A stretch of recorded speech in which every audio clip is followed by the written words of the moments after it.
Evet arkadaşlar, Lebap merkeze, Türkmenabat'a doğru gidiyoruz. Bu evler kaç yıllık, yeni mi yapıldı bu evler Muhammed? Evet.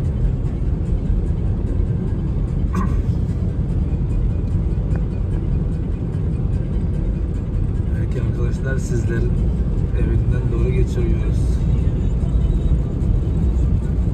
Burada oturan müşterilerim vardır herhalde. Buralar havalimanına yakınmış.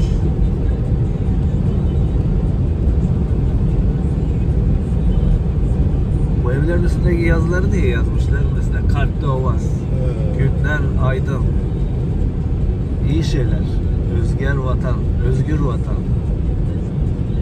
gül vatan, yaşa arkada. Evet, isimleri. Bunlar binaların isimleri. Evet. Ha, evet, bizim gibi apartman ismi, blok ismi.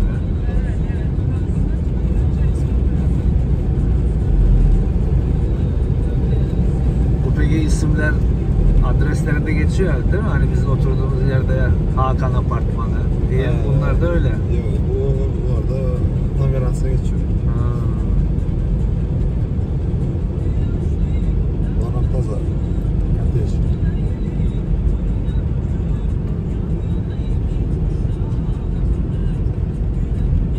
Şan şöhret. Devletli devran. Bunlar ne? Bunlar da mı ev? Kateş. Villa. Ha, villa gibi. Ha. Müstakil. Ha.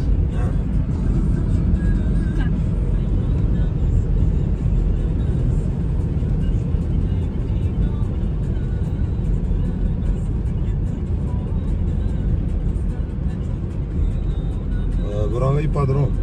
Bodrum at. Buran. Ha. Ne buranın ipodrom. Ne? At yarışı mı yapıyorlar, at mı besliyorlar? Evet, at yarışı. Atları koşturuyorlar.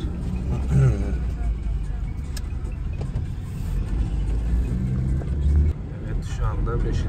pazara doğru yaklaşıyormuşuz. Evet, evet. Çok güzel.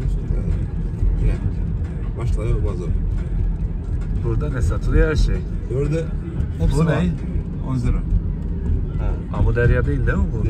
Yok ama devlet şimdi bak evet. Yine 5. pazar çok. Alışveriş merkezi. Evet. Çok ulu bu. Büyük. Evet. Ulu. Hem zat var içinde. Gıda. Hepsi var. Hepsi var. Buna dikkat et.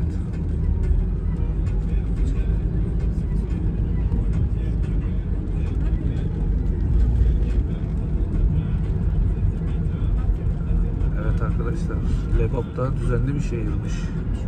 Lebaplı arkadaşlara selam olsun.